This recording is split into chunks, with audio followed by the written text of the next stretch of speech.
nagaan waaqayyoo isiniif yaa baay'eetu bulaawwan koo yeroo baay'ee waldaa irratti appilikeeshinii kadhannaa keessaa dubbisnu hin qabnu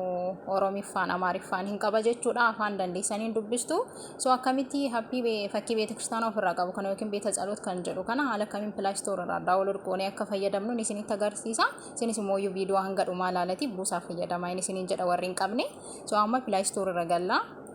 erga Play Store irra galee iddoo search jettu hin tuqna jechuudha ammas mataa gubbaa iddoo search jettu hin tuqna haza maqaa happii barreessina jechuudha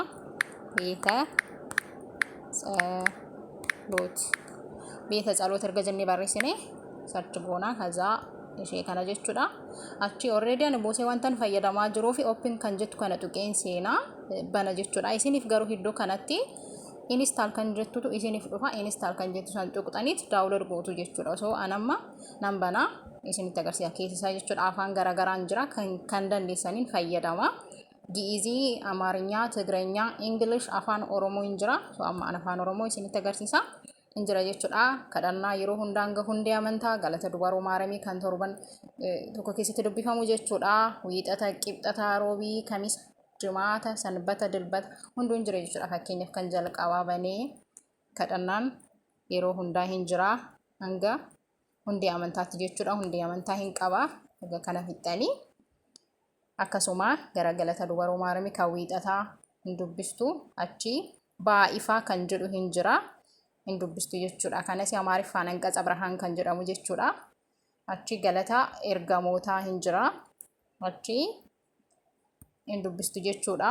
golagootaa waxabajjii kan jedhu hin jira isaanii golagootaa kan jedhamu amaariffaan jechuudha so kan hunda of keessaa qaba isin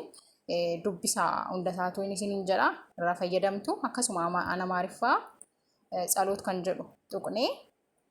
hin jira jechuudha galata dubaroo maaramii የሰኞ የዘወትር ጸሎት እንዲሁም የሰኞ ውዳሴ ማርያም የሃይማኖት ጸሎትም አለ ይሄው አንቀጸ ብርሃን አለ እዚህ ጋር የውድስዋ መላእክት ሁሉም አለ ማለት ነው እንደዚህ መጠቀም እንችላለን መዝሙረ ዳዊት አለ እንዲሁም ድርሳነ ሚካኤል ድርሳነ ገብርኤል አለ ስለዚህ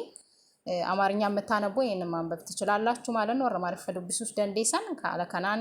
ድርሳነ ሚካኤል ድርሳነ ገብርኤል ፋርፈና ዳዊት ዱብሱ እንደንዴሱ አለከናን ፈየዳማይን ሲን እንጀዳ ሶ አፕቲ ተነገዲ ቦስተኒ አከፈየደም ተናብዲን ቀባ ትርቲ ጋሪ ሲንፊያተው